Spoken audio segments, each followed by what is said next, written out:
Hi, welcome back to The Basement. I'm Steve Lewis. Today I had planned to begin talking about U.S. pop culture in the second quarter of 1972, and we will get to that. However, I recently had an opportunity to speak to Jim Murphy, author of Becoming the Beach Boys, 1961 through 1963, which is easily the best book ever about the early days of the band. Jim is also the author of the extensive liner notes for Becoming the Beach Boys, the complete Height and Dorinda Morgan sessions. Didn't want to pass up the opportunity to speak to him, and I'm really glad I didn't. He has a lot of fascinating things to talk about. We'll probably make this a two-parter, and then we'll return to 1972 after that. Additionally, I've just learned that McFarland Press is offering Jim's book now through November 28, 2022 from their website at a 40% discount using a promo code that you can find there. I'll leave a link for that in the video description along with a link to Jim's website. This is a great opportunity to pick this up either for yourself or for your holiday giving needs. Now, please enjoy Jim Murphy. Today, I'm really delighted to have the opportunity to speak to Jim Murphy, the author of the 2015 book, Becoming the Beach Boys, 1961 through 1963, which is the definitive history of the early days of the band. It's the kind of book I love because it's just chock full of information. It's well organized yet readable. It's got all these great appendices and a very, very useful index. So it's a great research tool apart from just being a great read. And also, Jim is the author of the liner notes for the Becoming the Beach Boys, the complete Height and Dorinda Morgan sessions CD set, which is the definitive collection of those early Beach Boys recordings. Thank you for speaking to me. It's great to have you here. And I would like to know a little bit about how you even conceived of undertaking this project. Well, like so many people, interested in the Beach Boys, I was a fan first, of course. Probably my fandom started in October of '66. I was 10 years old. And my older brother, Rich, heard this song on the radio, which I talk about that experience in the introduction. And he wasn't sure what the name of it was, but it just kind of blew his mind, kind of thing. He ran home from a pickup basketball game. We grew up in the Bronx, New York. We came in, he was all flustered and out of breath and sweating. And he was like, I just heard this song on the radio. I don't know what it is. I don't know who did it. All I know is some of the words are, good, good, good vibrations. And grab your coat. We got to find the record. And we went on this quest. We searched every record store, and we weren't sure of the title. We weren't sure of the artist. We had no idea that it was the Beach Boys. And struck out from record store to record store to record store. And then we finally found it with the picture sleeve, actually. And we had no idea who they were. I think it was like 78 cents or 79 cents. We ran home. We listened to it over and over and over again and just loved it. Anyway, so that began this lifelong appreciation of the Beach Boys. I think this is a universal thing for especially my generation, people who love the band, and maybe you too, Steve, is once you got hooked on one of their songs, you had to have all of them. And we found the albums. Capitol had this brilliant marketing thing on the back of the albums. Along the bottom, there'd be all the album covers. And Rich and I would be like, well, we don't have Surfer Girl. We don't have Surfing USA. What do we want to get next with our allowance? And albums were like, $3 or whatever, maybe $3.50 if you got it in stereo or duophonic. And every album was just so great songs. And then I also started collecting things. And my collecting story began with, I was in high school, Arnold Spelman High School in the Bronx. And a buddy of mine worked in an oldie store in Greenwich Village. And he said, hey, do you have the Lord's Prayer by the Beach Boys? I said, nah, the Beach Boys never recorded the Lord's Prayer. I've got every Beach Boy album. I'm a Beach Boy expert. And he said, oh, yeah, they recorded the Lord's Prayer. Anyway, the next day at school, he brought me in the 45 from the record store that he worked at. And I was like, what? There's a thing called the non-album B-side? So anyway, Rich and I listened to that. And of course, the Lord's Prayer, as I wrote in my book, is just one of the greatest examples of, of four-part harmony ever recorded, I think, in American popular music. Just gorgeous. So anyway, long story short, I started collecting everything: singles, European things, pressings, CDs, and then of course, books. magazine articles, documentaries, CDs, DVDs, and I read every book I could possibly read about them. David Leaf's groundbreaking book. You just had David on recently. Fantastic interview. Great guy. Great guy. But when I first wanted to write a book about the Beach Boys, he was my first phone call. And he gave me some great advice, some legal advice, some ways to approach it, and really was encouraging and supportive. And this was unknown territory for me because I had never written a book before. I had no idea how to begin, kind of thing. I read his book, and then I read the Byron Price book in 79, and then kind of chronologically I kept reading them, and I kept these like little flow charts. And well, what did Leaf say about this? What did Byron Price say about this? What did Phil Lambert say about all these different, and just dozens of categories, everything from like mundane things like what kind of car did Brian get when he was 17?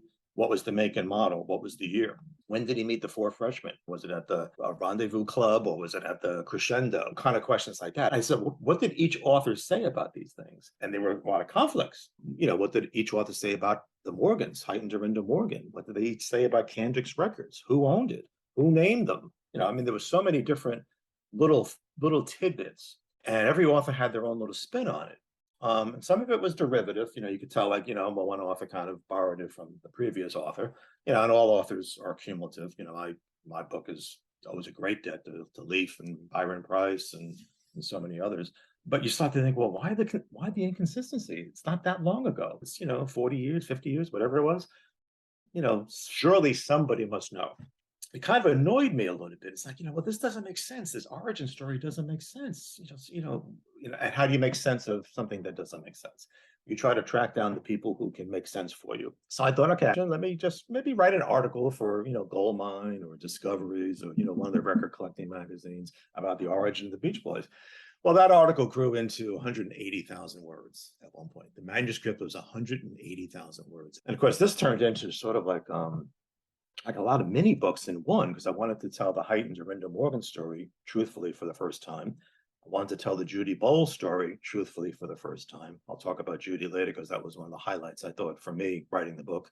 I wanted to tell Russ Reagan's story, the Joe Saraceno story, the Murray Wilson story, of course, the boys themselves, the Loves, the Jardines. And so that's like 10 or 12 stories right there. And it's like, how do you weave these together? So I kind of stumbled upon the idea that, well, when do these people enter the Beach Boy universe? Start with the Wilson brothers and Mike Love, of course. When does Jardine enter their sphere? When does Russ Reagan, Joe Saraceno, the Dix brothers who own Kendrick's, certainly the Morgans, when do they enter the Beach Boy sphere, so to speak? And that kind of made some sense out of all this jumble of so much material. And then I just went about tracking down people, researching at the Library of Congress, my own local library, every Billboard magazine, every Cashbox, Record World, Variety, Hollywood Reporter, Microfilm until I was blind, Microfiche, which makes microfilm look nice, just research. But again, also, this took me 8 years. I'm a companion animal veterinarian by trade or by work. So it was, in the evenings, it was on days off, it was on weekends, it was wherever I could find some time to try to find some research. So the bottom line, the incentive, I guess, to write the book was like, okay, let me write the book that I want to read. If I want to know what was the true story of Kendrick's 331, was that their first record? Was it a reissue? What was the story about X Records? All these things. I'll be the one. So one by one, I started finding people. And for the most part, people were really cooperative. Of course, early on, I had queried all the managers for the guys. I wanted to talk to Brian, Bruce, David, Al, and Mike. Of course, Carl and Dennis had already left us by the time I started writing my book. So most of that stuff was all from secondary sources. And same thing with Gary Usher. Gary Usher had already passed away. So I had to use secondary sources for the Gary Usher material, which is fine. And also, I was very proud of the fact that I footnoted everything. So I think I have like 1,200 endnotes. Yeah. So I was like, okay, this is my research. This is someone else's research. And this is what that was said. And this is where I got it from. This is the magazine, So it's not me. I don't want to interject myself into the book. It wasn't a book about me or my fandom or anything like that. Every now and then, I think I let my fandom sort of leak out. You can kind of, obviously know that I'm a fan. And nobody would write a book like this or any book if you weren't a fan. It's got to start with the fire. But I want to give the other guys credit because there's some wonderful, wonderful research and historians and books out there. Andrew Doe and his website. Ian Rustin wrote a terrific book on the Beach Boys' personal appearances. So there's a lot of really, really good books books out there. And I want to always give those authors credit. But yeah, then just began the journey of, okay, one interview. And like my wife said, she said, Jim, every time you talk to one person, you get about 3 more people to talk to. Yeah. You're never going to run out. So eventually, you got to just say, okay, I think I've got enough. And of course, now 7 years later, I look at the book and I think, oh, I would write that differently, or I wish I had really persevered and talked to this guy. There were a couple of ones that slipped through the cracks that I wanted to speak to, and a couple that I tried as best as I could. So I have no regrets in that thing. But as I look back on the book, I thought, boy, I could really be a little bit better if I had only talked to, and here's the big name, Bob Norberg. Right. So Bob Norberg is Brian's roommate. When Brian moves out of the family home in Hawthorne, he lives with Bob Norberg for, I don't know, maybe like 2 years or something like that. I'm not quite sure. But they write, Your Summer Dream, Keep an Eye on Summer, Back Home. And Norberg is a musician, and he's got some stereo equipment in his apartment, and he can do some rudimentary overdubbing and tape decks and things like that. And Brian grows as a producer when he's living with Bob Norberg. And boy, I wanted to talk to him. And here's a funny story. You talked to David Leaf the other day. When my book first came out, I started to hear from some of the really big Beach Boy fans, Alan Boyd, Bruce Johnston, Howie Edelson, Ken Sharp, David Leaf, and Brad Rosenberger with Omnivore Recordings. So Brad tells me, he said, I was talking to David Leaf, he said, about your book, he said, and one of David's first questions was, did he get to talk to Bob Norberg? Oh. It made me laugh because I thought, even going back to probably 78 or maybe David's update in 85, he wanted to talk to Bob Norberg as much as I did. And long story short is Bob Norberg doesn't want to talk to me and probably didn't want to talk to David either, unfortunately.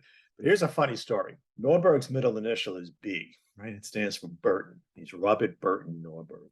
And he's apparently a retired pilot. I think he's a commercial pilot. So I'm tracking down all these names with the internet, and I get a Robert Norberg, and the age is right, and he's a retired pilot. So I call him, and he's very nice to me on the phone, and very polite man, beautiful man. And he says, Jim, I'm going to stop you right there. He says, I'm not the Bob Norberg you need. He said, I'm Robert A. Norberg. You need Robert B. Norberg. He's a friend of mine, and he's also a pilot.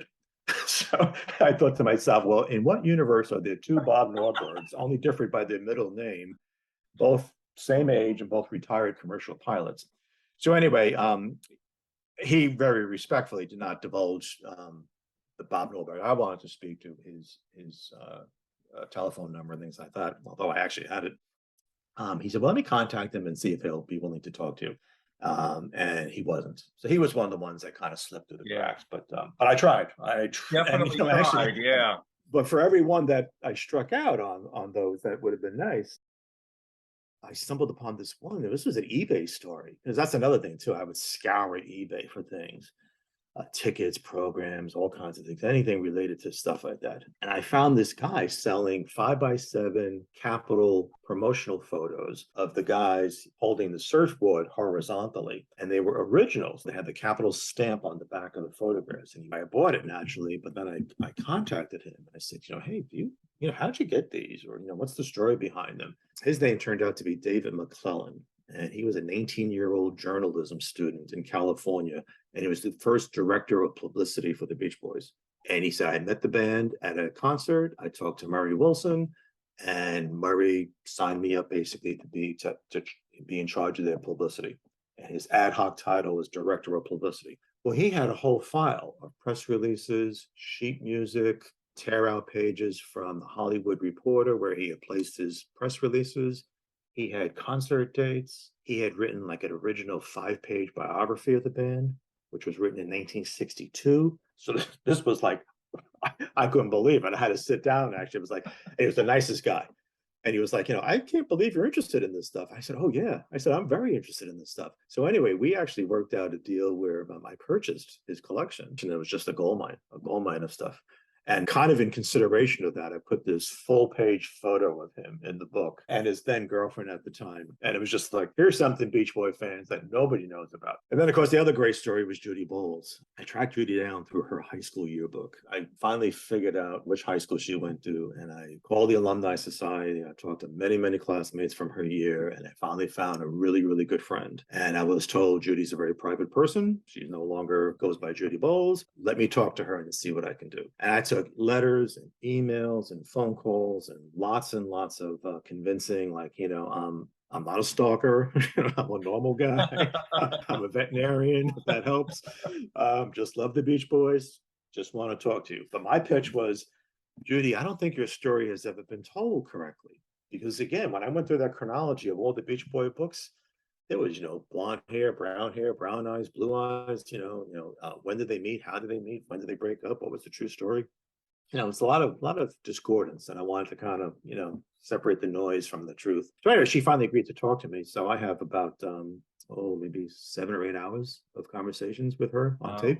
Yeah, with her permission, of course. And so we talked many, many times, and just as nice a person as you would ever want to meet. Kind, funny, compassionate, still loves Brian, still has a special place in his heart. Met him, I think, during the Brian's Back tour, actually. She went to see a Beach Boy concert, and she was up in, I don't want to say the nosebleeds, but, she wasn't exactly at the foot of the stage. And Dennis came out, probably, with no shirt on, or waving his shirt or something, Yeah. something Dennis would do, of course. And, Judy was like, hey, Dennis, it's me, Judy Bowles. You remember me? He's, yeah, I remember you. So Dennis took her backstage to meet Brian. And they had a very poignant, sweet little meeting. So you can imagine, they date for 2.25 years. He meets Judy Bowles at a baseball game that he's coaching in like 1960, before the Beach Boys formed.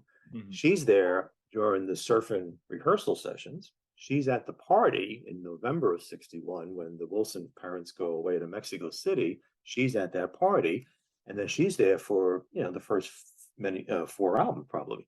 They break up around October, November of 63. In Christmas of 62, Brian buys her a little tiny diamond ring, with the help of Audrey, his mother. And he proposes marriage to her, which she readily accepts. So she was a big part of his life, and I thought, well, Judy must have lots of good stories. And I also told her too, listen, Judy, I'm not looking for anything salacious. I'm not looking for anything, sensational.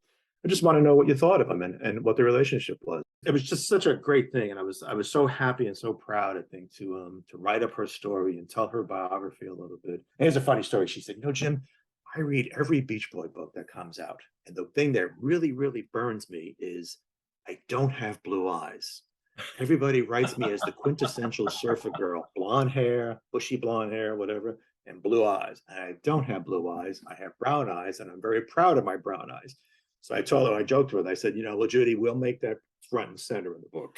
Brown eyes. But he wrote Judy for her. Right. And, read the lyrics, and you can tell what's going on in their relationship with Judy. He wrote Surfer Girl for her because she was a tomboy. She had a wooden board, and she was fit and physically fit, and she'd go surfing all the free time that she had. So here's another thing that I strongly adhere to is she was responsible for the warmth of the sun. I was just going to ask about that. Yeah.